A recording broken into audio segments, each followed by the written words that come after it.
the researchers summed.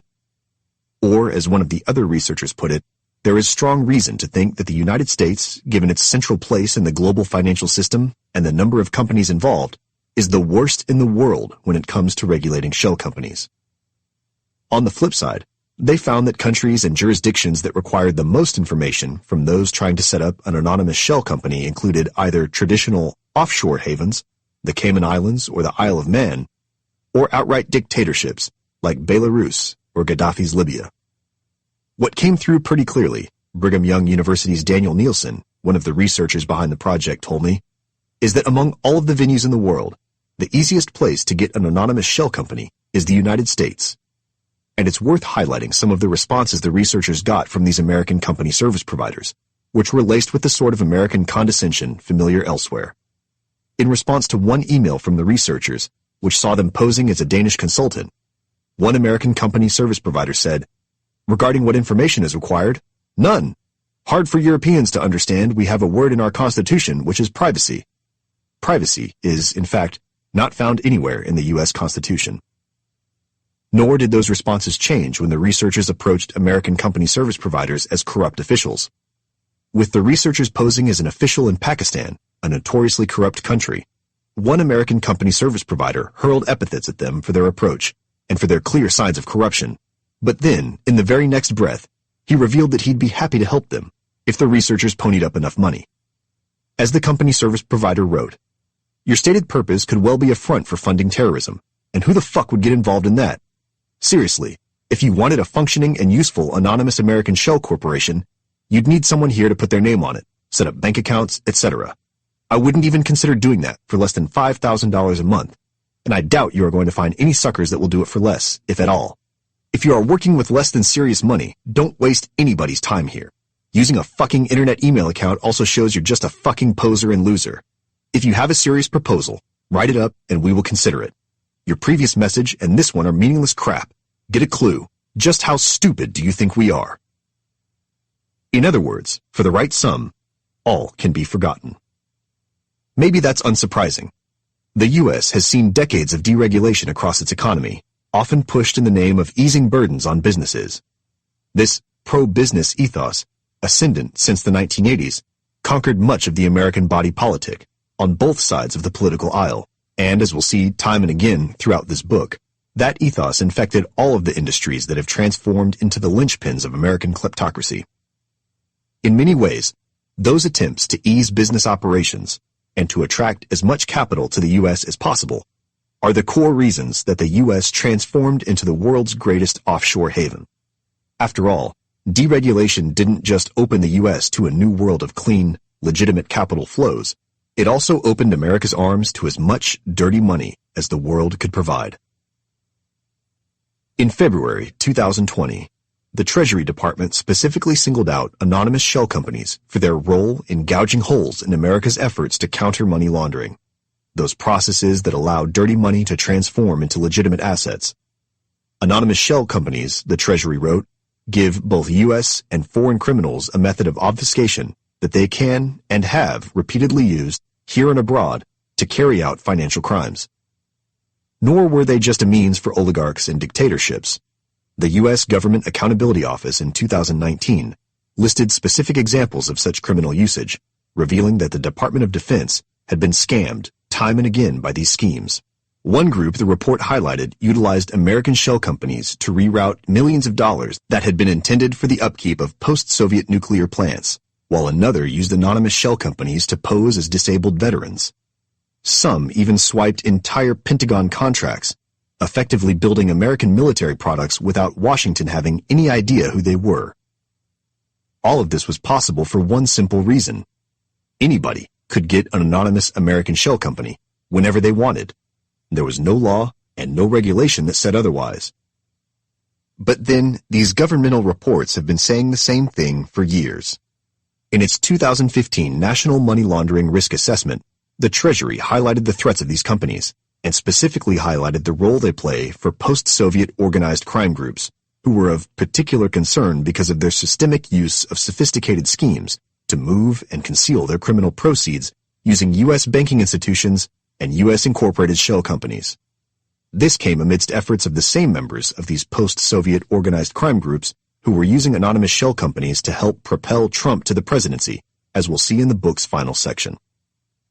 Yet, for years, efforts to do anything about these companies, to prevent their creation, or to at least pull back the curtains of anonymity, went nowhere. That's because, when it comes to the U.S. and anonymous shell companies, there's one catch. Where most countries across the world see their national government charged with regulating the creation of companies, the U.S.'s federal structure means that company creation isn't overseen by Washington.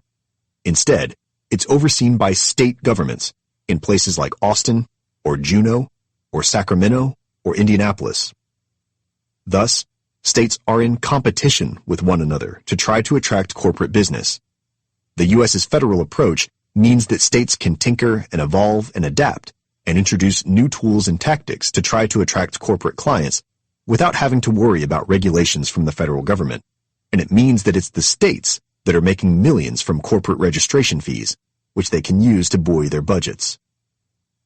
With this competition, with states offering increasing efficiency and protections for corporate clients, including those who wanted anonymity, American states engaged in a so-called race to the bottom, and where that bottom lies remains anyone's guess. Chapter 3. Control everything. Own nothing. Imagine the possibilities. Wyoming Corporate Services.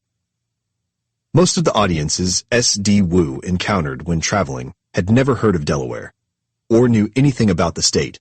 Even most Americans would be hard-pressed to rattle off more than a few facts, if any, about the state. One of the smallest, and in terms of national coverage least consequential of the American states, Delaware hardly has any cultural imprint or any real legacy in the broader American story, beyond being the first state to ratify the U.S. Constitution. Aside from President Joe Biden, Delaware's rarely produced a figure of any renown, a remarkable achievement considering it was one of the original 13 colonies. Where most states have clear associations, Texas and cowboys, Oregon and timber, Louisiana and jazz, Delaware is known for, in effect, nothing, which, for those searching for anonymity, makes it the perfect place to help hide their ill-gotten gains. What better place to stash your funds than a state few ever think about? The story of Delaware's transformation into one of the world's leading kleptocratic havens is one that's decades, even centuries, old. But in order to trace how Delaware transformed into the heart of the U.S.'s role in the offshore-onshore world, how the state became, as one former SEC chair described, a pygmy state interested only in revenue, you have to cycle back to the early days of the American Republic, and you have to focus less on the role Delaware played in propelling the U.S. Constitution to ratification, and more on how the earliest days of American capitalism operated. In the lead-up to the American Revolution, companies created in the American colonies, still under the thumb of authorities in London, were overseen by the colonies themselves. Soon thereafter, once the Americans successfully declared independence, those new American states opted to retain the same oversight structures. Dealing with plenty else, national security, foreign policy, the structures of American government itself, early American legislators simply opted to keep this company oversight system in place, with the states. The best historical evidence, one academic study found, indicates that after the American Revolution, the state legislatures simply followed the precedent of the colonial assemblies. Companies formed in those early days of the American Republic were, likewise, far closer to their British precedents than anything we see in 21st century America, and they were far more restricted in what they could do than their modern counterparts. Early corporate structures in the U.S. remained largely limited to things like educational institutions and charitable organizations and, oddly, cemeteries. Indeed, corporations themselves were far rarer than they would eventually become. As one corporate historian wrote, they were very uncommon. Looking at the kinds of early regulation involved in setting them up helps explain some of this scarcity. Each early American corporation required its own separate bill to pass through state legislatures before it could operate, a remarkably onerous procedure just to create a corporation. If states still employed this setup, their state legislatures would never get anything else done. Legislatures eventually looked for a way to streamline the process. By the 1830s, proposals arose for transferring company oversight from the state governments to the federal government, unburdening state legislatures from overseeing the process. But by that time, Jacksonian populists, the kind suspicious of federal power, except when it came to things like the ethnic cleansing campaigns targeting Native American populations at least, ruled the federal government, and they wanted to keep Washington's hands off corporate formation. So those supporting reform efforts tried a different approach. If they couldn't get Washington to oversee corporate formation, why not just decrease the regulatory burdens on the states? And that's exactly what began happening, and in a very real sense, only continued happening in the century and a half following. Through the remainder of the 19th century, those onerous requirements for setting up an American corporation slowly waned. Gone were the requirements to pass a bill for every single corporation. Gone were the hearings and the debates over each and every new company. While Congress occasionally agitated for more control over the process, including in the aftermath of the Civil War, amidst massive civil rights reforms, populist voices still didn't want the federal government to consolidate oversight. Better, they thought, for states to retain control. Much of that stemmed from the developing American ethos of restricting the federal government's hand in the country's economics. As one researcher summarized, many of those who understood how business and corporations operated still trusted the state and local free market to provide the proper level of regulations, and therefore never would have considered pushing for increased federal oversight and control over corporations. During the late 19th century, amidst broader economic transitions and trajectories that would end in the Gilded Age and the ensuing Progressive Era, corporate formations entered a new epoch. While monopolies grew to dominate industries like steel and oil, one state began dominating the company formation industry, but it wasn't Delaware. New Jersey, just north of Delaware, had long been economically dominated by New York. But by the 1870s, New Jersey realized that rolling back corporate formation regulations could be just the financial solution needed to help boost its own economy. In order to entice this new corporate business, new corporations that New Jersey could tax and require fees from, helping boost the state budget, the state passed a slate of reforms. Previously, corporate charters had been limited to a few decades, but in New Jersey, state legislators removed chronological caps on new corporations, allowing them to remain in perpetuity. Legislators also moved to allow companies to hold stock in other companies, a move that allowed the creation of so-called holding companies, companies within companies, in effect. As America would soon learn, these holding companies turned out to be a key step in the development of the great monopolies of the end of the 19th century. More importantly for our story, New Jersey also repealed regulations that required companies to even operate in the state. With the state taking a chunk of revenue from every company registered there, New Jersey regulators had spied another means of making money, even if the companies themselves never did business in New Jersey. All of a sudden, anyone, from Hartford to Houston to Honolulu, could create a New Jersey company, enjoying the state's new benefits without actually setting foot there. Geographic restraints that had previously limited company formation became a thing of the past, and the reaction was swift. As the New York Times reported, needless to say, companies raced to New Jersey. By 1902, its income from taxes and fees on the new corporations was so great that it abolished the property tax. New Jersey watched its state coffers explode. One writer at the time said it was as though a Klondike gold mine had been discovered in New Jersey. The state was soon making enough revenue from those rushing to set up companies that it even began remitting taxes back to local cities. Everyone in the state, it appeared, benefited from New Jersey's corporate reforms. But other states took notice. So many companies uprooted for New Jersey that officials in other states began referring to the Garden State as the Traitor State, sucking up taxes and fees the other states suddenly lost out on. And the resultant effect could have, and probably should have, been predicted. The corporate sprint to New Jersey sparked a response from other state governments looking to get their share of this new Klondike gold mine. A renaissance in business-friendly regulations quickly followed, with regulatory rollbacks racing from state to state. Thanks to these turn-of-the-century innovations, as one researcher related, U.S. states found themselves in that race to the bottom, with new laws imposing fewer and fewer restraints on potential corporate abuses. Basic corporate regulations, things like requiring shareholder input or assuming liability for any malfeasance or accidents, suddenly began disappearing across states. And along the way, requirements for publicly identifying those behind the corporations also disappeared. Anonymity, as Delaware would later discover, was a perk that sold well, especially when paired with all of the other corporate regulatory rollbacks. But not everyone in New Jersey appreciated the state's new role as the epicenter of company formation. Woodrow Wilson, serving as the state's governor from 1911 to 1913, was one of those who had second thoughts about New Jersey's transformation.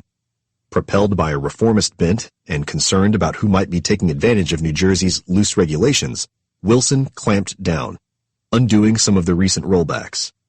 Corporate lobbyists decried Wilson's moves, but their calls fell on deaf ears. While Wilson wasn't able to return New Jersey to a corporate status quo ante, he effectively halted New Jersey's deregulatory momentum. Suddenly, those looking for lax corporate regulation had to turn elsewhere. But they didn't have to look far. Just a few miles south stood Delaware, poised, ready to capitalize on Wilson's decision and ready to swipe the pro-corporate crown from New Jersey. Delaware, read one article in the American Law Review from the era, was gangrened with envy at the spectacle of the truck patchers, sand duners, clam diggers, and mosquito wafters of New Jersey getting all the money in the country into her coffers. And the state was determined to get her little, tiny, sweet, round baby hand into the grab bag of sweet things before it is too late. Much like today, the Delaware of the early 20th century wasn't known for much. The state maintained a small service sector and an even smaller industrial base.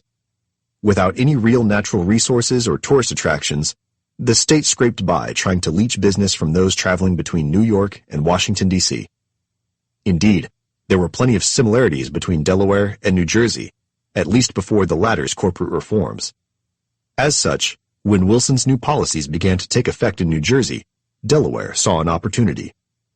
To be sure, other states also spied the same opportunities, watching New Jersey suddenly turn its back on the corporate gold mine. But Delaware was perfectly placed to profit off New Jersey's decision. The state enjoyed many of the same geographic advantages New Jersey offered, situated as it is between America's financial, New York, and political, Washington, D.C., capitals. Who wants to fly to Alaska for corporate litigation, one journalist wrote, highlighting Delaware's prime location. And while Wilson spooked corporate clients and pro-corporate interests with his pro-regulation reforms, Delaware never followed suit. As Delaware Governor Pete DuPont would later say, "You can't trust the Delaware legislature to do a lot of things, but you can rely on it to keep the corporation law up to date." While New Jersey's deregulatory reforms stalled under Wilson, Delaware's state government picked up the baton. It was, in a sense, a move straight out of the story of American capitalism.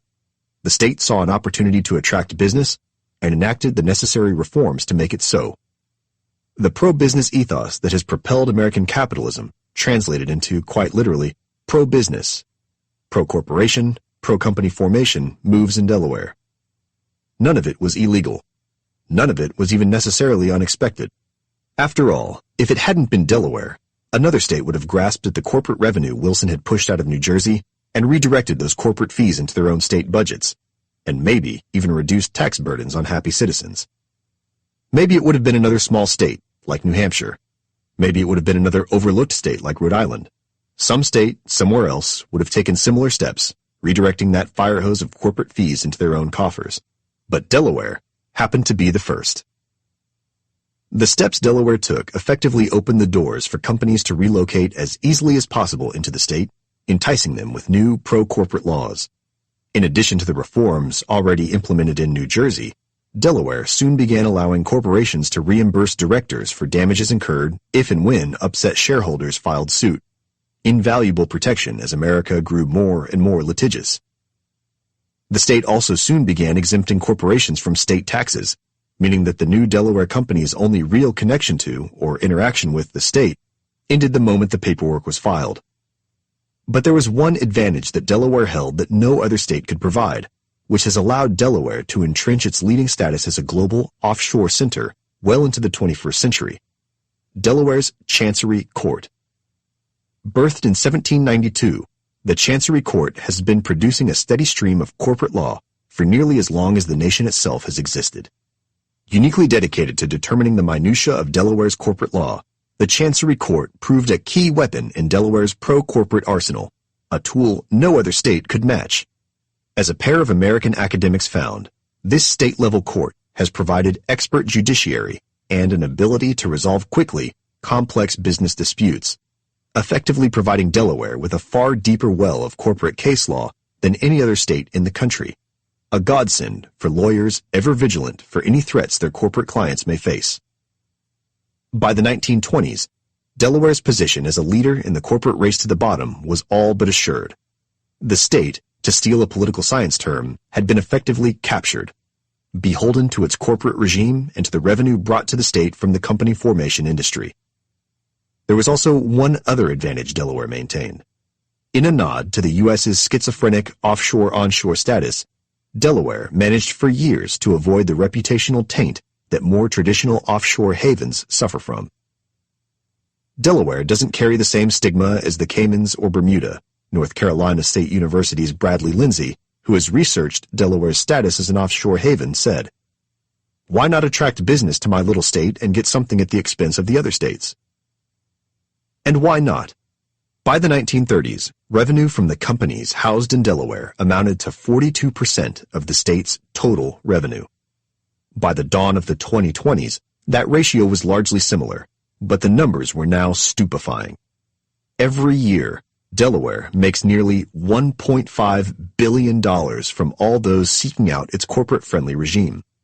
That number is not only far more than any other state, but it's a massive financial crutch for a state that doesn't maintain a sales or property tax. Or look at another number, 1.5 million. That's the approximate number of corporations that are now registered in the state, with over 225,000 now created annually. A century ago, Delaware's reforms were meant to help fund services for its citizens, but given that Delaware doesn't even have 1 million residents, we're now facing a situation in which, as BYU's Daniel Nielsen said, Delaware legislators' constituents, in a very real sense, are companies. At the turn of the 21st century, Delaware's company formation industry was still working overtime to make sure anyone could set up anonymous shell companies as easily as possible. The state had whittled down wait times for an anonymous shell company to less than an hour, and some places in Delaware even offered expedited services, getting you an anonymous shell company in as little as 10 minutes. Delaware's Office of the Secretary of State, which oversees company formation, even stays open until 10:30 p.m. on Friday nights. Along the way, Delaware became the only state to hire lobbyists to argue against transparency reforms in Washington. And then there's the anonymity. Since, as described above, Washington never managed to grab control of corporate registration from states, and since neither Congress nor state legislatures ever bothered to demand information about the beneficial owners of these companies, Delaware felt free to offer anonymity as one of its pro-corporate services, no matter who wanted it. As one of Delaware's company service providers advertises on its website, those selling anonymous shell companies in Delaware are not required to keep any information on the beneficial owner, and the state of Delaware does not require that the beneficial owner's identity be disclosed. Or, as David Finzer, the chief executive of one of Delaware's major company service providers, said about information on those behind the anonymous shell companies, basically, Delaware requires none. Delaware has the most secret companies in the world and the easiest to form. All of which is to say, Delaware may not itself be a hive of scum and villainy, but it's where the entire hive goes whenever it needs to conceal its finances, cover up its financial tracks, and transform all of its blood money into untraceable assets. Rather than the laboratories of democracy American states purported to be, Delaware's transformation meant that American states had started to become, as scholar Bryce Tuttle noted, laboratories of secrecy. Victor Bout was one of the leading members of the long list of international crime lords who raced to Delaware, building out his operations with the anonymity the state could provide. A scrawny, Tajik-born Russian national with a bushy mustache the size of a clipped cigar, Bout had built an arms trafficking empire amidst the collapse of the Soviet Union. For a taste of Bout's murderous exploits, check out Nicolas Cage's title character in the 2005 film Lord of War, which was based on Bout. Tracing clients and partners from Central America to Central Asia, from warlords in sub-Saharan Africa to proxies working closely with the Taliban, Bout shadowed almost all of the major illicit arms transfers through the 1990s and early 2000s. Fighter jets and anti-aircraft weapons, machine guns and machetes. The products didn't matter. All that mattered was moving merchandise to waiting clients and making sure that those investigating him, including American officials, never uncovered the financial networks that facilitated Bout's arms trafficking work. Bout, nicknamed the Merchant of Death, was eventually picked up in Thailand in 2008 and remains housed in a supermax prison in Illinois, but not before splattering nation after nation with bullets and blood. And as later court documents made clear, much of the butchery left in Bout's wake tracked directly back to anonymous shell companies, including 2 based in Delaware, right under the noses of American officials who spent years trying to track him down. But Bout was hardly the only globe-trotting criminal to turn to Delaware. Jack Abramoff, perhaps the most notorious lobbyist this side of Paul Manafort, oversaw a sham Delaware company to manage millions in illicit, off-the-books payments between congressional officials and criminal networks elsewhere. Timothy Durham, nicknamed the Midwest Madoff, for conning thousands of elderly investors out of hundreds of millions of dollars, centered his operations in Delaware, as did Stanko Subotic, a Serbian national sentenced to years in prison for his role overseeing international smuggling rings. A Romanian accountant named Laszlo Kiss, who once wrote a book accurately describing the U.S. as a tax haven, apparently got a bit too familiar with his research and allegedly used a series of Delaware shell companies to help hide millions and millions of dollars. The examples are too numerous to count. International criminals and crooked foreign officials, gun smugglers and rhino poachers, human traffickers and inside traders. All of them look to Delaware. And these are just the examples we know about. As one lawyer said in 2017, it's not entirely beyond the realms of possibility that ISIS could be operating companies domiciled in Delaware. All of which points to one clear, inescapable conclusion. Delaware's role as the most corporate-friendly state in the Union, and the greatest font of anonymous shell companies the world has ever seen, has extracted blood from corporate stones. Much of this has been, as we heard earlier, a direct outgrowth of reforms a century prior, and in that sense was never predicated on necessarily transforming Delaware into an offshore haven, or in creating the tools that kleptocrats and others would eventually need. But by the time post-colonial and post-Soviet regimes started opening up, the state's offshoring infrastructure, its corporate regulatory regime, the Chancery Court, and the like, were already in place. Figures like S.B. Wu didn't transform Delaware into this offshoring mecca on their own. Instead, officials in the state were perfectly happy to share a range of offshoring and anonymous services that were already in place, regardless of who ended up taking advantage. And there's little evidence that Delaware ever cared much about who was taking advantage anyway. As one of its official websites states, Delaware is not a secrecy haven any more than any other state or the United States itself, which is telling, given that, as the thrust of this book argues, the United States itself is a secrecy haven, and the claim would be laughable if the state's anonymous shell corporations hadn't been linked directly to the deaths of hundreds of thousands, the swindling of billions of dollars, and the looting of entire nations. Nor does it change the fact that, as the Tax Justice Network recently wrote, Delaware is the biggest single source of anonymous corporations in the world. But just as Delaware once knocked New Jersey from its perch, other states watching Delaware rake in billions in corporate fees in recent years have begun putting forth their own financial secrecy reforms. These other states want to attract some of the capital, clean, dirty, it doesn't matter, that Delaware had sponged up. And while they haven't stolen Delaware's crown, they've begun carving out empires of financial anonymity of their own. Fernley, Nevada, lies an hour east of Reno along a stretch of barren desert. The town, a planned community with a population of 20,000, is decades past its prime, with one publication recently describing it as little more than a truck stop town. It does, though, have one claim to international notoriety. Fernley is the home of a company service provider called Nevada Business Incorporated, NBI.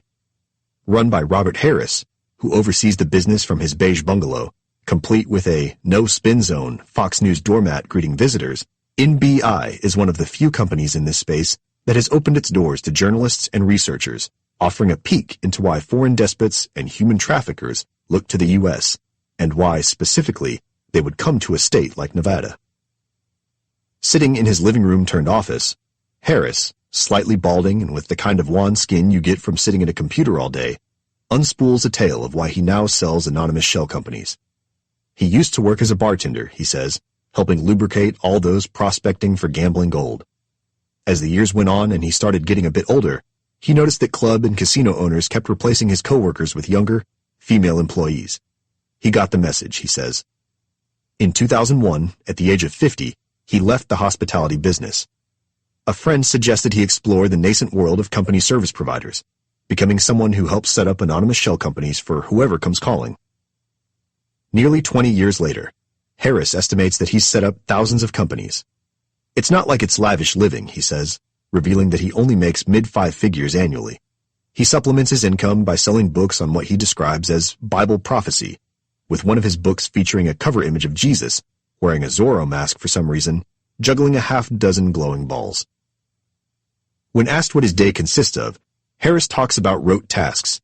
He answers the phone or responds to his emails, and he explains to potential clients the details of what an anonymous shell company entails and what it will require of those on the other end of the phone or the email chain. If they're game, Harris tells me, he can set up an anonymous shell company for them in as little as an hour, theirs to do with what they wish. When it comes to the identities of his clients, Harris doesn't pry. If they tell him their names and sources of income, that's fine. But if they don't, well, there's no reason for him to ask. He doesn't need to know, and the less they tell him, the less information he'll have to hide if anyone comes looking. There's no pressure to identify any beneficial owners behind the anonymous shell companies he sets up, Harris tells me. There are no worries. There's no pressure. When I ask about what would happen if, say, someone steering an organized crime syndicate called him up and asked him to set up an anonymous shell company on their behalf, Harris coughs and leans back in his chair. Not everybody in Nevada is a crook, or is looking to hide money, he says. That is true. There's no allegation that any work Harris has done has been illegal, or that Harris has done anything that will land him or any of his clients in prison. Everything that Harris has done has been permissible in the eyes of both the state of Nevada and the federal government. And it's that rhetoric, that the majority of the clients are perfectly fine, perfectly legitimate, that has been a staple of those opposed to counter-kleptocracy reforms for years. These small-time company service providers, or the bankers and realtors and hedge fund providers we'll meet throughout this book, claim time and again that their industry, or their clients, are all above-board, legitimate customers looking simply to take advantage of America's capitalistic services. Maybe there are a few bad apples that slip through, but should we upset the entire cart trying to track them down? Should we upend entire American industries, hell, the entire edifice of American capitalism, trying to make sure there's no dirty money slipping through the cracks of the American economy? Harris, then, is hardly an outlier. If anything, Harris's NBI is a microcosm of a trend a few decades in the making, a transformation that hasn't gained as many headlines as Delaware, but one that's been just as disastrous for the rest of us. Nevada has long been associated with all kinds of experiments in modern capitalism, from gambling to prostitution to the bizarre electric amoeba that is Las Vegas. As such, Nevada's transformation into a massive offshore haven in its own right fits, like Delaware's, firmly within the state's historical trajectory. Still, Nevada's transformation had to start somewhere. For that, you have to go back a few decades. In the early 1990s, Nevada faced a budget shortfall. Legislators in Carson City got a whiff of what Delaware was shopping around and wanted a slice of the action. Because company formation remained firmly in state hands, Nevada's government began rolling back related regulations. It was, as we've seen, a move that U.S. states had tried time and again. But for Nevada, that budget shortfall kept expanding. By the turn of the century, even with those earlier regulatory rollbacks, the state was still staring at a $130 million hole. And in a state that already lacked personal or corporate income taxes, and that required a 2/3 supermajority to approve any future tax increases, there were only so many roads to revenue generation. As such, officials hit on an idea. Delaware had been an unchallenged capital of financial secrecy for decades. But why couldn't Nevada try to steal the crown? Why not transform Nevada, as the legislators began saying, into the Delaware of the West? The impetus in 1991 was income. The University of Nevada, Las Vegas's Eric Franklin, who studied Nevada's descent into a global financial secrecy haven, told me. There's a lot of literature on the race to the bottom in terms of corporate laws, and by saying Delaware of the West, the code is business-friendly as possible. Repealing the few remaining regulations on corporate formation, including any requirements that might force those behind the anonymous shell companies to reveal themselves, Nevada legislators aimed to open the state to a raft of new money and clients looking for financial anonymity. State legislators, including future Nevada Senator Dean Heller, proposed a motion to allow complete anonymity in shell company formation as part of an educational enhancement package, directing proposed revenue from new anonymous shell company formation to pay for Nevada teachers' salaries. There was really no other option, one person familiar with the motion who, ironically enough, asked to remain anonymous told me. The motion passed nearly unanimously. All restrictions on who could form a company in the state and what kind of identifying information they needed to provide were eliminated. It was suddenly easier to get an anonymous shell company in Nevada than it was to get a library card. On the budgetary side, the move was a godsend. 2 decades later, the revenue from the anonymity has turned into a flood, generating over $100 million for the state annually. It's one of the top revenue generators we have in our state, Franklin told me. It was a genius move, really, with the revenue now going toward funding Nevada's teachers. Who could be against that? Soon, Nevada was raking in millions of dollars in untraceable money, registering tens of thousands of brand new companies without any requirements to identify who was behind them. My Labrador Jack, if he were a natural person, could be a company service provider, one Nevada official said, because he has a Nevada address and is capable of fetching the paper. There was never any explicit chatter in Nevada about how the reforms would attract all kinds of suspect and dirty money looking to be laundered, but it wasn't hard to imagine who would soon be taking advantage. What a terrible message we are now sending to the business world, said Dina Titus, now a member of Congress. We might as well hang out a shingle. Sleazeballs and rip-off artists welcome here. Thanks to Nevada's self-propelled transformation into an offshore haven, one academic said Nevada has all but hung up a no law for sale sign. Or as Titus added, Nevada has sold its soul. The website for Robert Harris's company, NBI, is a case study in how those regulatory rollbacks have taken root.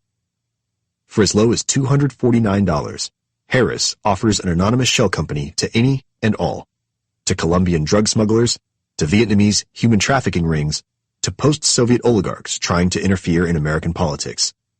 For a bit more money, you can splurge on Harris's presidential package, which adds an official company seal and even a new bank account. Harris also sells what he describes as nominee or privacy services to eliminate your name completely from the public record. As Harris's website adds, NBI's business principles are derived from faith in Christ. One of Harris's main competitors in Nevada is a company service provider called Incorporate 123. We began in 2000 by offering traditional Nevada incorporation services, Incorporate 123's website reads, noting that they quickly realized that our clients would benefit from services and procedures that were traditionally offered only by offshore service providers. Incorporate 123's specialty is peddling shelf companies. Shell companies created years ago, sitting unused on a digital shelf, offering a patina of legitimacy simply because they're not brand new. Even more than Harris, Incorporate 123 trumpets anonymity at every turn. As the splash quote on Incorporate 123's main page reads, "Control everything, own nothing." Scrolling down a bit, the site, broken English and all, details the ethos of anonymity. Since 9/11 and the introduction of the USA Patriot Act, and under the guise of anti-money laundering, governments and big corporations have continually demonstrated an ever-increasing disregard for your personal and business privacy. Most Nevada company service providers have simply rolled over and shared their clients' private information upon receiving a simple, and oftentimes not even legal, request from any government agency or powerful corporation. Our conscience would not allow us to roll over, so we internationalized our services in order to give you the privacy that you still deserve. It's unclear what Incorporate 123 means when it claims it internationalized its services.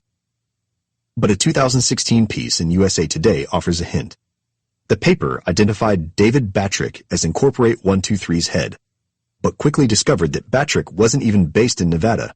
When contacted, Batrick declined to disclose his country of residence or citizenship, but said it was not the United States. That is to say, one of Nevada's major company service providers doesn't even appear to be a citizen of Nevada or of the United States. Or, put another way, a non-American appears to be running a massive, sprawling operation setting up anonymous American shell companies for anonymous clients without any idea who the clients actually are, or where they're from, or whether any of their financing is tied to human rights violations or the most brutal regimes the world has ever known.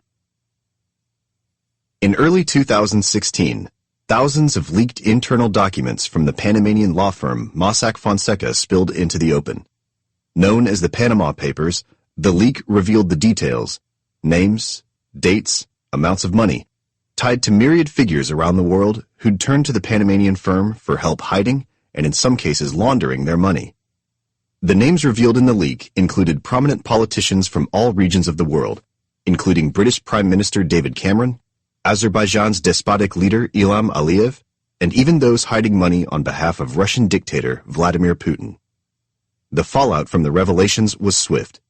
Not only did it prompt Panama to begin cleaning up its own offshoring services industry, the country, like many of its Caribbean neighbors, had served as an offshore jurisdiction for years, but it also helped topple governments from Iceland to Pakistan. The Panama Papers were, and still are, an unprecedented peek behind the offshore curtain. And while much of it centered on Panama's offshoring services, the Panama Papers also provided some insight into who has been taking full advantage of Nevada's sprint toward financial anonymity. One of the things authorities and researchers learned from the reams of documents, those behind Mossack Fonseca, a firm specializing in the secrecy and sorcery of the offshore world, couldn't get enough of Nevada. According to the leaked documents, accountants at Mossack Fonseca had personally helped set up over 1,000 anonymous shell companies in Nevada for their clients. And it wasn't difficult to see why they sent their clients to the state. As one of the leaked documents, pitching Nevada as a potential anonymous home read, non-U.S. persons remain confidential and do not, simply by virtue of owning an interest in a U.S. entity, have to file or disclose their identity. More simply, Mossack Fonseca specifically pitched Nevada to its global clientele because of the state's anonymity, for the fact that no one would ever know who secretly steered the anonymous Nevada shell companies in question. As Mossack Fonseca added, anonymous incorporation in Nevada, where virtually no due diligence is required, was thriving. As the secrets of those Nevada companies tumbled out for all to see, it was clear that Nevada had transformed into that den of sleazeballs and rip-off artists legislators had feared.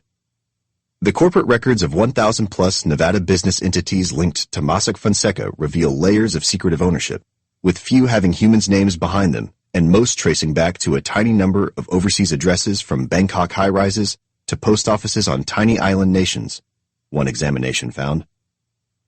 The clients Mossack Fonseca funneled to Nevada spanned the globe. One company listed in the leak, Cross Trading LLC, was allegedly at the center of a bribery scheme involving FIFA, the soccer world's major governing body. Another dozen of the companies tracked back to a family of Thai oligarchs, the Chiratiwat clan, billionaire investors in Thai real estate and developments. Some of the companies were even embroiled in the unfurling oil and bribes embezzlement scandal then rocking Brazilian politics, a scandal that would eventually discredit Brazil's entire ruling class and give rise to the far-right presidency of Jair Bolsonaro. The documents also pulled the curtain back on the lengths to which Mossack Fonseca went to keep its Nevada-based business open, and just how important Nevada was to these global money laundering operations, as one case in particular illustrated.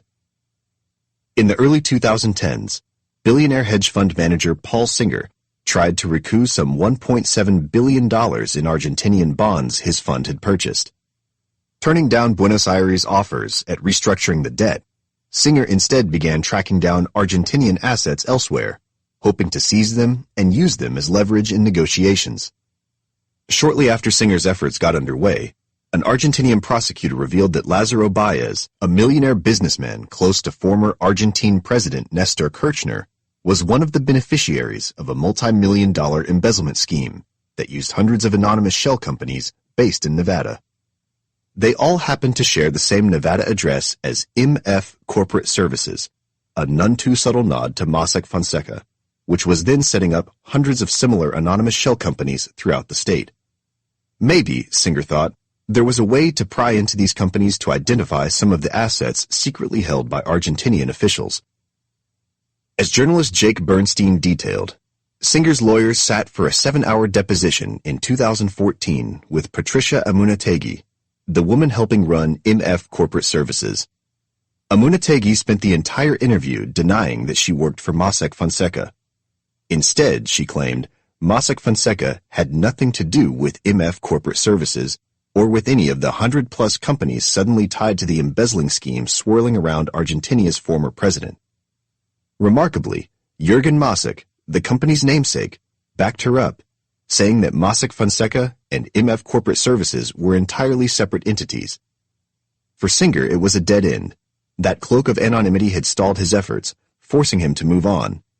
But not long after, the Panama Papers revealed that the two companies were, as Singer suspected, one and the same, and that they had helped Argentinia's corrupt elite use Nevada to stash and launder their embezzled loot.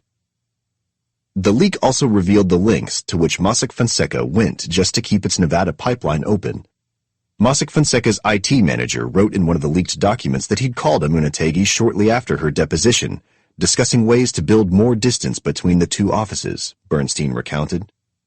Mossack Fonseca promptly began separating Amunategui's computer system from Mossack Fonseca's overall operations, and proceeded to scrape logs from Amunategui's computer wholesale, all to make sure the links between Mossack Fonseca and Nevada were obscure to the investigators, as the IT manager wrote.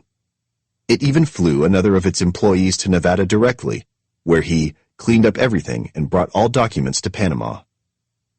For a while, those efforts worked.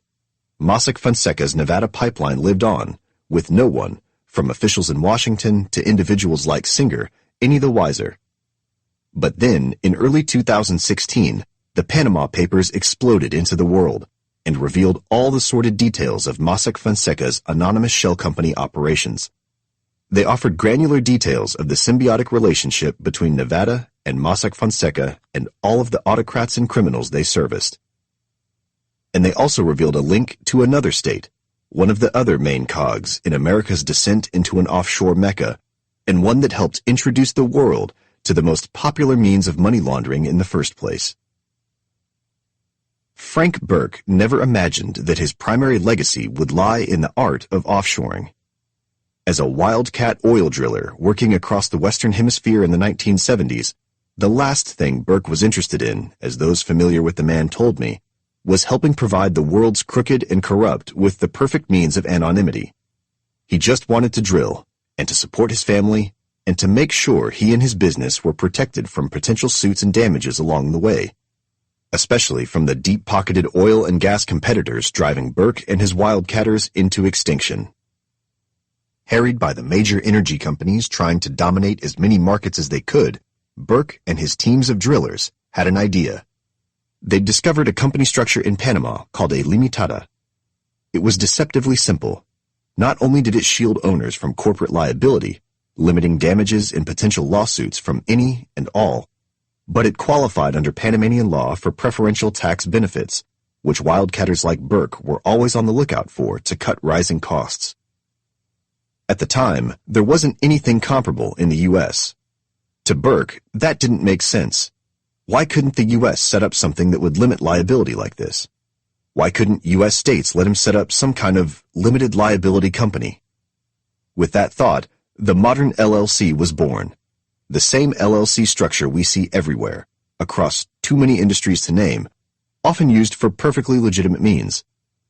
It's a structure that offers protections to proprietors, saving them from debilitating lawsuits, limiting their liability if their company goes sideways. But those protections don't extend just to legitimate entrepreneurs. As we'll see, they also protect the kinds of oligarchs and corrupt figures sniffing around for anonymity, and for even further protections for their dirty money. But first, Burke had to convince legislators that the LLC was an idea that could work. In the mid-1970s, Burke returned to the U.S. to pitch his idea, looking for a state legislature he could easily lobby. Alaska, with the lowest population of any state, seemed promising. Think about it. In Alaska and Wyoming, it's a whole lot easier to get to the legislators and go have coffee or go hunt or whatever than getting to New York or California and penetrating their legislature. Susan Hamill, a law professor at the University of Alabama, who interviewed Burke before he died in 2010, told me. But his idea eventually died in the Alaskan legislature, weighed down by partisan squabbles. Still, Burke didn't give up. Instead, he uprooted for Wyoming, and as Hamill said, the Wyoming folks welcomed them with open arms. Burke took legislators out for coffee, took them hunting, and pitched them his plan for what he called a limited liability company, or LLC for short. And the Wyoming legislators in 1977 bit. It wasn't difficult for them to see the benefits. In a nod to the decades of corporate innovation U.S. states like Delaware had already seen, Wyoming legislators realized they could use these LLCs to entice new corporate clients to the state, potentially reaping millions in fees from the new companies that bloomed. And if they could bundle these LLC structures with the kind of anonymity more and more voices were demanding, all the better. To be sure, an LLC is an incredibly common corporate structure and often used for perfectly legitimate means. Most small companies rely on LLC structures to facilitate their business, given not only how easy they are to set up, but also, as Burke and others realized, because they help shield them from debilitating lawsuits that could have previously ruined those small operators, hence the limited liability in the name. Just because you come across an LLC does not mean that the company is operating as an offshore vehicle or is part of a broader money laundering enterprise. But even while Burke and his wildcatters were happy, others soon realized that Burke's innovation could be used for something else entirely. All Burke had wanted was a means of protecting his business and his few clients and the few remaining wildcatters he worked with. Instead, he, with the help of the Wyoming legislature, gifted the world the perfect variant of the anonymous shell company. They weren't looking to facilitate the hiding of the true identity of real estate owners, of moving wealth offshore to make it harder to tax, Hamill said, but that's exactly what happened. These LLC company structures offer increased protections against things like lawsuits by distancing the owner from the company, one of the primary reasons LLCs tend to dominate the market when it comes to anonymous shell companies. There's a reason our Hiding Money LLC, anonymous American shell company from the previous chapter, was an LLC. If you're a kleptocrat interested in anonymous U.S. shell companies, you want the one that will offer the most protections from prying eyes or from potential fallout. Enter the LLC. In just a few years, as the following sections will detail, Burke's LLCs had taken on offshoring lives of their own. As Hamill said, if Burke saw what his LLC had since become, Frank would roll over in his grave. Wyoming's story is, in many ways, the exact same one that played out in Delaware and Nevada. States looking for ways to increase revenue realized they could start offering offshore and financial anonymity services, and that there was a clear market available for such services. Wyoming state legislators and company service providers began pitching Wyoming as the state that invented the LLC, and thousands of anonymous shell companies and millions of dollars in revenue soon followed. Wyoming, like Delaware and Nevada, realized it had struck corporate gold. And Wyoming, also like Delaware and Nevada, only became more and more enraptured with this new revenue stream, and more reliant on the fees raked in from setting up these anonymous shell companies, no matter who was behind them. To be sure, there are a few quirks in Wyoming that set it apart. The state doesn't have a corporate income tax, yet another corporate draw, and it allows all company records to be kept outside the state, and even out of the country. What better way to assure anonymity than by keeping your Wyoming corporate records in, say, Turkmenistan? These were all part of the state's secrecy perks, one investigator said. And those secrecy perks clearly worked. As one company service provider in Wyoming said, anyone can say they are anybody. In the 4 decades since Burke's idea took root, there are now tens of thousands of LLCs swamping the state, which means there's now about one business entity for every household in Wyoming, which remains America's smallest state in terms of population size. Wyoming also boasts some of the cheapest anonymous shell company fees in the country, driving prices as low as $100 just to set one up. I think the biggest reason we've been doing so well is because setting up an anonymous shell company is so cheap, Dan Zwanitzer, a state representative from Cheyenne, told me. We make it a little more difficult than other states to search shareholders, so you can only search by the company's name. If you're just trying to find individuals, you can't search by an individual's name. You have to know the name of their company, and if they have a weird company name, you're never going to find them. We call it, Zwanitzer adds, business-friendly. And all of those developments began attracting serious flows of dirty money to the state in the mid-1990s. Many of those funds came, unsurprisingly, from the shattered Soviet Union, which had fractured only a few years prior. One of those attracted to the state was Pavlo Lazarenko, whose corruption placed Wyoming on the global kleptocratic map and kick-started a flow of dirty post-Soviet money that people like Ihor Kolomoisky, who we met in the prologue, would soon take full advantage of. Lazarenko, jolly, often seen wearing ill-fitting suits, served as Ukraine's prime minister for a few years in the mid-1990s. Like many of that initial post-Soviet generation, he was more interested in dipping into state coffers, extending his links of corrupt networks, and entrenching his own power bases through whatever crooked means he could. During his time as prime minister, Lazarenko skimmed significant proceeds from Ukraine's gas transit, capitalizing on Ukraine's role as a middleman between Russia and the European Union. It's an easy scheme to pull off, as we'll see later on. By all appearances, Lazarenko was wildly successful when it came to swindling money that should have gone to Ukrainian citizens. According to Transparency International, Lazarenko pilfered and laundered hundreds of millions of dollars during his tenure, enough to place him among the 20th century's greatest kleptocrats, sharing space with Indonesia's Suharto and the Democratic Republic of Congo's Mobutu Sese Seko. Lazarenko's graft, though, eventually caught up with him. Ousted in 1997 and facing corruption charges at home, Lazarenko attempted to hide out in the U.S., waiting for the furor over his fraud to die down. But American authorities didn't go along, and soon filed money laundering charges of their own against Lazarenko. Held in California, Lazarenko was sentenced by an American court in 2009 to 8 years in prison, alongside a forfeiture order totaling $30 million. According to the U.S. Attorney's Office, Lazarenko's sentence should send a strong message to corrupt foreign public officials. They will be held accountable if they misuse their office and try to make safe harbor in the United States. It turns out that message fell on deaf ears, as Obiang and Kolomoisky and the entire past decade have illustrated.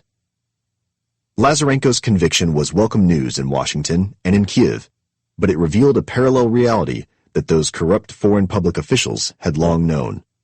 As court documents revealed, Lazarenko had funneled and laundered tens of millions of dollars in the heart of the U.S., right in a small brick home in residential Cheyenne, Wyoming. This nondescript house, nestled in a sleepy part of a sleepy town, was actually home to thousands of anonymous shell companies. The walls of the main room are covered floor to ceiling with numbered mailboxes labeled as corporate suites, Reuters found in 2011. It was, they added, a little Cayman island on the Great Plains. The house, set between a church and a barber shop, as I found when I later visited, held Wyoming Corporate Services, one of Wyoming's leading company service providers. As with others in Nevada and Delaware, Wyoming Corporate Services pledged to protect the anonymity of all. A corporation is a legal person created by state statute that can be used as a fall guy, a servant, a good friend, or a decoy. A person you control, yet cannot be held accountable for its actions, Wyoming Corporate Services wrote on its website. The language wasn't as jarring as another Wyoming company service provider, whose website screamed that your name is on nothing, and that they could provide complete companies by tomorrow morning. It's unclear why they felt the need to shout at readers and potential customers. The man behind Wyoming Corporate Services was a local named Gerald Pitts. Pitts later told reporters that he fully recognized that the LLCs his company set up may be used for both good and ill, which was at least more than most company service providers would admit. But Pitts apparently didn't care, revealing that he would go so far as to set up bank accounts for his anonymous clients and would sometimes even add lawyers as company directors for his clients in order to provide a layer of attorney-client privilege that no investigator could ever crack. All of these schemes, Pitts insisted, were perfectly legal, And in that sense, he was perfectly right. Everything Pitts did for Lazarenko was legally above board, and in the eyes of both Wyoming and the U.S., completely permissible. But that's little comfort to the millions of Ukrainians who watched Lazarenko bleed their state dry, swiping hundreds of millions of dollars that could have gone toward things like schools or first responders, or, as Ukraine would learn in 2014, a desiccated military that Russian forces steamrolled on their way to the annexation of Crimea, and to everything that has come since. That, though, was all in the future. While Lazarenko stood in court, and the details of his Wyoming exploits spilled out, Mossack Fonseca, just as it did with Nevada, was simultaneously directing clients to the state, telling them that Wyoming provided robust protections for the assets, with no state taxes levied on offshore and banking transactions. Wyoming wasn't quite as popular with Mossack Fonseca's clientele as Nevada, with only a few hundred of the state's shells linked to the Panamanian firm. But when the 2016 Panama Papers leaked, the revelations appeared to rattle Wyoming officials even more than their counterparts in Nevada. Shortly after the Panama Papers first flooded out, officials in Cheyenne announced a formal audit of Mossack Fonseca's official Wyoming subsidiary, MF Corporate Services Wyoming. That company was itself managed by another company service provider named AAA Corporate Services, whose office sits in the heart of Cheyenne's spare downtown, one of a dozen different offices for corporate service providers which continue to spread like a fungus throughout the entire city. The state's audit found that MF Corporate Services Wyoming had failed to maintain the required statutory information for a company service provider. As such, the state announced it was shuttering MF Corporate Services Wyoming. The move appeared to be the start of Wyoming finally cracking down on the anonymity coursing through the state. But then, nothing else happened. In fact, state officials promptly went back to writing legislation to help shore up all the anonymous protections. In a stunning statement, Ed Murray, Wyoming's Secretary of State, claimed that Wyoming will not compromise the privacy of our customers. Astoundingly, Murray didn't offer to consider changes to Wyoming corporate oversight structures or even to study the issue. Rather, Murray announced that any calls to increase transparency in Wyoming would be completely ignored. Where other American officials paid lip service to transparency and reform, Murray didn't even bother with those niceties, and instead fell back on the deregulatory, pro-business ethos that had propelled so many of these kleptocratic developments. The release of the Panama Papers has led to some renewed calls for transparency and the revealing of beneficial ownership information for entities registered not just in Wyoming, but across the United States, Murray said. Such a move would increase red tape and limit business formation and innovation in Wyoming. Murray concluded, in a statement entirely at odds with reality, that Wyoming, alongside Delaware and Nevada, has been the most proactive in directly confronting those same concerns related to improper use of shell companies. No mention of the oligarchs racing to the state, or findings from researchers about how wide open the state remained to anyone with even a modicum of dirty money. Even after the biggest offshore bombshell the world had ever seen, officials in these states had flipped the findings on their head. Rather than reform, they lied as baldly and broadly as they could, and pledged to change absolutely nothing. Anonymous American shell companies, those building blocks of modern kleptocracy, would continue on as ever. They could continue providing anonymity to any oligarch or regime insider or cartel head or human slaver who wanted it, allowing them to open bank accounts and purchase billions in assets or bankroll political campaigns with funds that could never be traced back to them, let alone return to the victims they continued to immiserate. And it wouldn't take long for others out of Ukraine to imitate Lazarenko's model, and to show just how easy it would be to trace the rot of America's kleptocratic transformation directly to the implosion of small towns across the American Midwest, directly to the gutting of major American metropolises, and directly into the White House itself. Chapter 4. Neck Deep. The collapse of the communist superpower, the Soviet Union, is the single most important event, prompting the exponential growth of organized crime around the world. This post-Soviet process of enrichment was quite simply the grandest larceny in history. Misha Glenny. Ihor Kolomoisky, the Ukrainian billionaire we met in the introduction, doesn't initially strike those who see him as a rapacious oligarch at the center of a transnational money laundering scheme. With shaggy hair and a swelling belly, a cherubic face, and a cheery smile, Kolomoisky often looks like a friendly uncle just having a laugh. It's an image that Kolomoisky has no problem cultivating in public. As he tells people, his nickname, Benya, comes directly from a cuddly, Soviet-era cartoon lion, one whose mane happened to resemble Kolomoisky's own. He tries to create an image that he's a kind grandpa, this kind, funny old man. Daria Kaleniuk, one of Ukraine's leading anti-corruption advocates, tells me. But Kolomoisky is hardly a genial uncle spinning jokes for friends and family. In reality, Kaleniuk continues, he's a mobster, an evil person tied to alleged contract killings and armed militias and jaw-dropping larceny. Anyone familiar with his operations will attest to as much. So will investigators in both Ukraine and the U.S., who revealed that he laundered hundreds of millions of pilfered dollars throughout the U.S., allegedly leading one of the largest money laundering schemes the world had ever seen. Indeed, for those in his inner circle, Kolomoisky cultivates an image not of a happy-go-lucky raconteur, but of something far darker, as those who visited his office in the central Ukrainian city of Dnipro will reveal. While much of the office is itself typical of any other, with tables, chairs, and such, there's one unique addition, a 5-meter-long shark tank. Most of the time, while entertaining guests, Kolomoisky ignores the tank. Sometimes, though, the guests ask for a bit too much, or come begging forgiveness for some slight. Maybe they'd shirked a recent bribe, forgetting to pay off the right official. Maybe they'd accidentally badmouthed a local official who looks to Kolomoisky for protection. Or maybe they'd just overstepped some invisible boundary, without even realizing it. In those cases, according to those who visited, Kolomoisky hears his visitors out, and then he stands and walks over to the shark tank. With the push of a button, the oligarch releases crab meat into the mammoth tank, or sometimes takes a bucket full of waiting shrimp and dumps it directly into the water. The sharks will swarm the food, shredding it in front of the perturbed visitors. It is, to be sure, all slightly ridiculous, a parody of something you'd see in a cheesy action flick. He is a fantastic and picaresque character who, by comparison, puts about half the villains in James Bond films to shame with his antics, as one Ukrainian political analyst described him. But it's Kolomoisky's preferred method of getting a point across.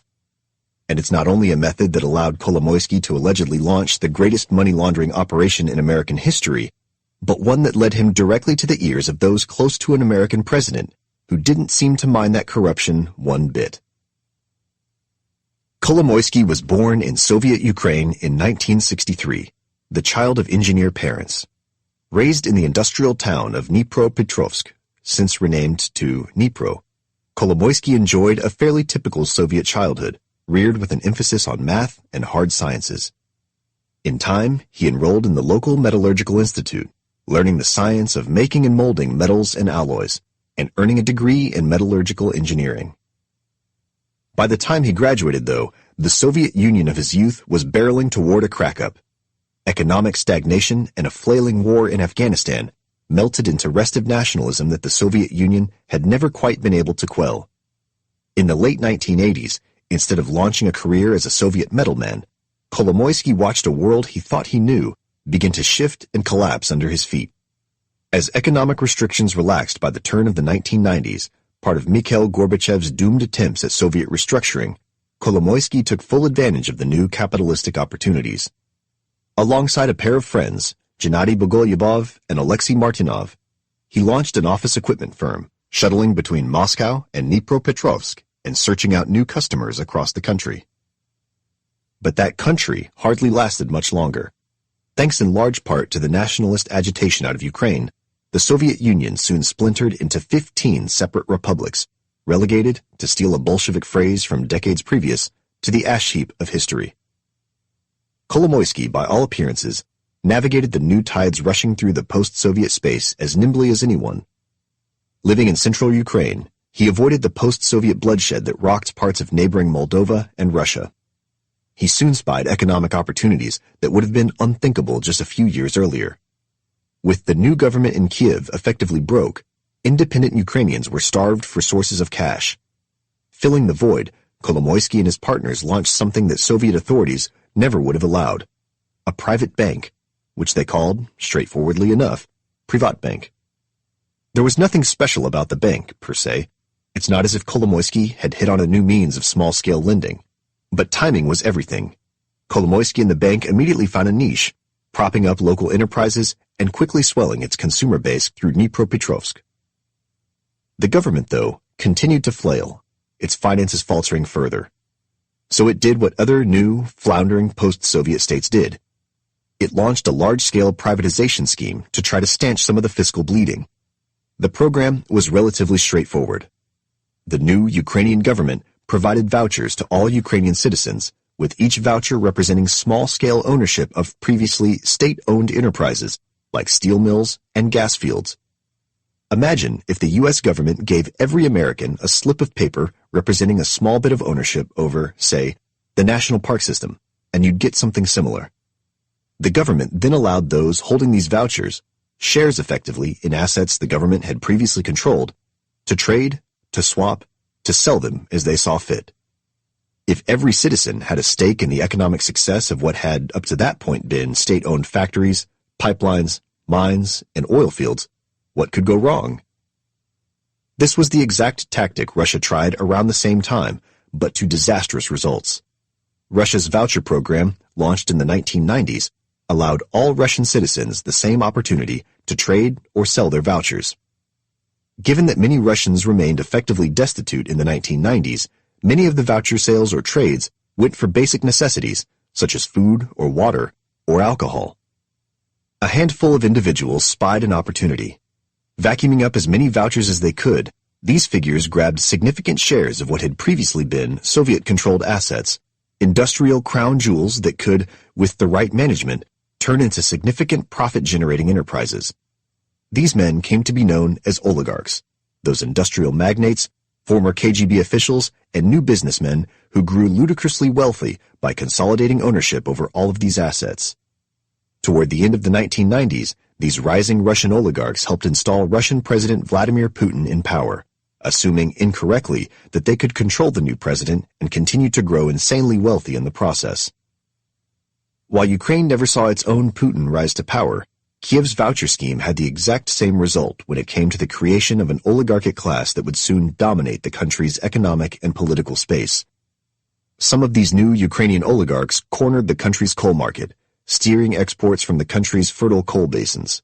Some of them gained control of the country's gas exports, capitalizing on Ukraine's position as a transit country between Russian hydrocarbon producers and European customers.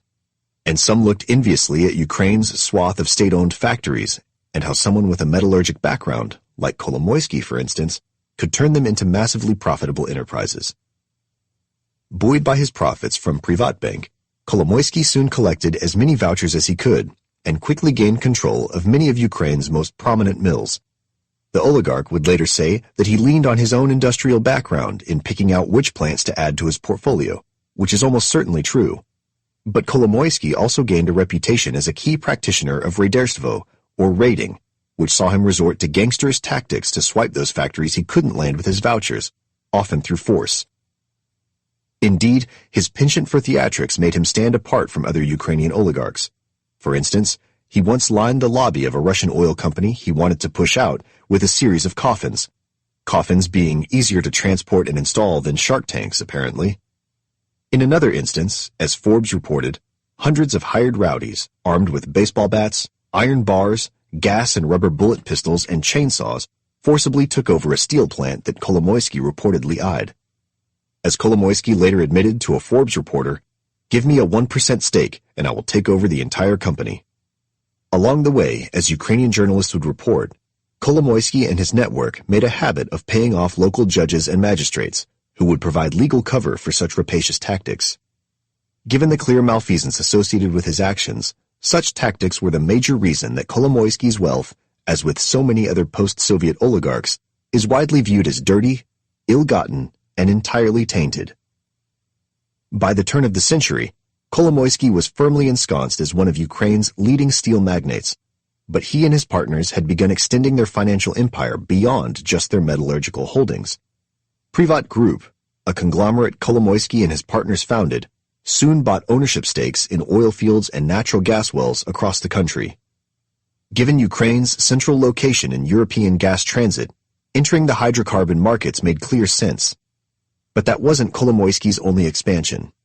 Shortly thereafter, the oligarch also entered Ukraine's punchy media landscape, which eventually transformed into his outright ownership and control of Ukraine's leading 1+1 television outlet. While Kolomoisky consolidated energy and media holdings, Privatbank kept expanding.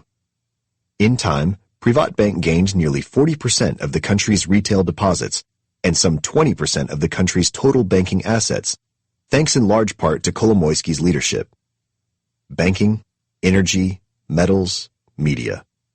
Buoyed by his myriad holdings, Kolomoisky was, on paper, a clear Ukrainian success story. But by the mid-2000s, Kolomoisky had much bigger ambitions. As the Kiev Post wrote, he wanted to corner the global ferroalloy market, to become not just the metals king of Ukraine, but the leading steel provider across multiple countries and multiple continents. In other words, a global steel baron. In 2008, Kolomoisky steered Privatgroup's purchase of one of the world's largest manganese operations, subsequently gaining control of the extraction of manganese ore in places like Australia and Ghana. Manganese is a mineral that, as the U.S. Geological Survey says, turns iron into steel and does so much more. Around the same time, Kolomoisky grabbed a controlling stake in manganese production in the post-Soviet state of Georgia. With these and a few other moves, Kolomoisky had, in just a few short years, come to control nearly half of the global manganese trade. But there was one market Kolomoisky still eyed: America. However, to take full advantage of America's anonymity, to take full advantage of America's rapid transformation into the offshore nirvana he'd begun hearing so much about, he'd need help. He'd need partners who could assist him in navigating the best places and tools to use in the U.S., and he already had some potential candidates in mind. In the 1990s, Kolomoisky had crossed paths with an American named Mordecai Korf, known by his friends as Mati. The circumstances of their initial meeting in Ukraine remain unclear, and in many ways their paths couldn't have been more different. The balding, bespectacled Korf enjoyed something of a traditional American upbringing. Raised in a deeply pious Jewish household, Korf grew up alongside his parents and 8 siblings in Miami in the 1970s. His parents had previously moved from Brooklyn to South Florida at the behest of Orthodox Rabbi Menachem Mendel Schneerson, one of the most renowned Jewish voices in the world at the time and the leader of Chabad, an international Hasidic movement. The shift from the brick and brownstones of Brooklyn to the sultry sprawl of Miami was, for the young family, a culture shock, and not just because of the warm winter weather. At the time, few Jewish families lived in South Florida, with kosher food so difficult to come by that Korf's father, who was also a rabbi, slaughtered chickens himself, and his mother salted and soaked them, wrote Forward. Nor was there much to fall back on either. As Korf's sister Leah Jacobson later said, the family lived on a shoestring budget, with their father consistently emphasizing service over salary. If those were my calculations, the money, I would never have gone to Florida, their father Abraham once said. I didn't raise my children to make those calculations. Initially, Korf stood eager to follow in his father's footsteps. Rather than going into business after finishing rabbinical school, he announced that he'd enrolled in a humanitarian mission to a part of the world he'd never before visited, Ukraine. The mission combined the two things his father had instilled, bringing both service and sacrifice, all of it embedded with a Jewish faith and Jewish identity. And he apparently took to it. Korf stayed in Ukraine for 3 years, spending his time learning Russian, immersing himself in all things Ukrainian, and dabbling in small-scale commercial activity. He traded everything, ranging from light bulbs to hammers, he later recollected. At some point during those early 1990s travels in Ukraine, though, Korf's priorities appeared to shift. Business in a short time supplanted sacrifice. It's unclear what exactly prompted this shift, as Korf never responded to my questions or requests for an interview. But one figure crossed his path that, by all appearances, helped steer this new direction: Kolomoisky. The two, in many ways, couldn't have been more disparate. One, a young American, flitting between New York and Florida, exploring a transitioning Ukraine on a humanitarian mission. The other, a Ukrainian oligarch in the making, imperiling rivals and gobbling as much of Ukraine's nascent industry as he could. While the source of their first meeting remains a mystery, there was one clear area of overlap between the two, which Korf's father would likely have approved of. Like Korf, Kolomoisky was Jewish, and he happened to be deeply involved with Chabad, the organization Korf's entire family was closely associated with. Ukraine has boasted a substantial Jewish population for centuries, producing everyone from famous writer Ilya Ehrenberg to infamous Bolshevik Leon Trotsky. In 2019, Ukraine elected only the second Jewish head of government in the world when it voted Volodymyr Zelensky, whom we'll revisit in the final section of the book, into office. In an ethnically heterogeneous state like Ukraine, Kolomoisky's Jewish background mattered little when it came to affairs of both business and state, but it opened new connections for him abroad and allowed him to add to his sheen of public respectability, positioning himself as a pious observer of the faith. Kolomoisky is deeply engaged in the Jewish communities, Daria Kalinyuk told me. He portrays himself as a religious person who cares about his soul. At one point in 2014, Haaretz wondered aloud if Kolomoisky was the most powerful Jewish person in the world. And he was also willing to back up those claims with financial investments, becoming the largest funder of Chabad operations in Dnipro, where Korf also worked, funding that hasn't gone unnoticed within the Chabad community in the U.S. There are very close personal ties between Kolomoisky, Chabad, and certain Chabadniks in the U.S. Zvi Gitelman, a professor emeritus at the University of Michigan, who's focused much of his work on the Jewish diaspora in the U.S., told me. What the nature of those relations is, I don't know. And Korf couldn't have been more closely tied to the Chabad network. In addition to his father's leading role in the organization, at least 3 of Korf's siblings still work directly for the Chabad community. Whatever the terms of their first meeting, Korf and Kolomoisky quickly found common ground. After his 3-year stint bouncing around Ukraine, Korf returned to South Florida. There, according to corporate records, Korf and a friend named Uri Laber, who also worked in Ukraine, founded an American company called Optima International in 1994, an umbrella entity that would, over the next 20 years or so, allegedly act as a springboard for Kolomoisky to open the spigot for his dirty money to spray directly into the U.S. It didn't take long for Korf to help Kolomoisky scout potential investments in the U.S.